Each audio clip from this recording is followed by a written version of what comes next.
आता पाहूया आताच्या घडीच्या टॉप 9 महत्त्वाच्या बातम्या। पंतप्रधान मोदींच्या हस्ते अयोध्येत महर्षी वाल्मिकी आंतरराष्ट्रीय विमानतळ आणि अयोध्याधाम जंक्शनचंही उद्घाटन। 2 अमृत भारत आणि 6 वंदे भारत ट्रेनना मोदींनी दाखवला हिरवा झेंडा। जालना मुंबई वंदे भारतही आजपासून सेवेत। अमृत भारत ट्रेनमधून प्रवास करणाऱ्या विद्यार्थ्यांसोबतही मोदींनी संवाद साधत सोयीसुविधांचा घेतला आढावा।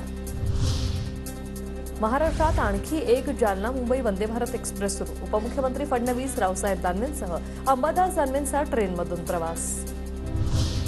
छत्रपती संभाजीनगरमध्ये खासदार जलील यांच्यासमोर जय श्रीरामच्या घोषणा। वंदे भारत एक्सप्रेसच्या शुभारंभ कार्यक्रमात एमआयएम आणि भाजप आमनेसामने।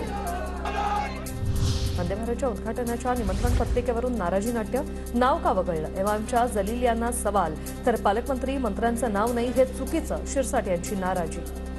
रेल्वे प्रशासनाची ही चूकच आहे। तुम्ही कोणता कार्यक्रम सार्वजनिक असल्यानंतर त्या ठिकाणी सर्व लोकप्रतिनिधी, मग तो कोणत्याही पक्षाचा असो, तो सर्वजण आले पाहिजे। पालकमंत्र्याचं नाव नाही, मंत्र्याचं नाव नाही, हे थोडंसं अति होतंय। नाव टाकल्याने काय बिघडलं असतं? अयोध्येतील मुख्य महामार्गाला बाळासाहेब ठाकरेंचं नाव द्या, पंतप्रधान मोदींकडे मनसेची मागणी।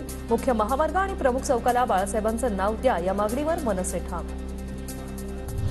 मुख्यमंत्री लोकांमधला आहे, रस्त्यावर उतरून काम करणार आहे, घरी बसून काम करणारा नाही, त्यामुळे जनताही अभियानाला सामील झाली। मुख्यमंत्री एकनाथ शिंदेंच्या स्वच्छता अभियानादरम्यान उद्धव ठाकरेंचा टोला। मुख्यमंत्री लोकांमधला आहे, ऑन फील्ड उतरणारा आहे, फील्डवर उतरून काम करणारा आहे, घरी बसून काम करणारा नाही, त्यामुळे लोक या ठिकाणी प्रत्यक्ष काम करणाऱ्या मुख्यमंत्र्यांच्या अभियानामध्ये सामील झालेले आपण पाहतोय। जरांगे पाटील 4 ते 8 जानेवारी दरम्यान गोदाघाटच्या 123 गावांचा दौरा करणार। मराठ्यांना आरक्षण मिळेपर्यंत ते निवडणुका घेणार नाहीत, जरांगेंचं फडणवीसांना उद्देशून वक्तव्य। लढा मराठा आरक्षणासाठी आणि महाराष्ट्रातल्या मराठा समाजाला ओबीसीतून आरक्षण मिळण्यासाठी। आम्ही आता 20 तारखेला सगळा मराठा मुंबईकडे निघालो। त्यांच्या दौऱ्याबद्दलचं ते त्यांचं ठरवते, पण मराठ्यांना आरक्षण मिळेपर्यंत ती निवडणुका घेणार नाही।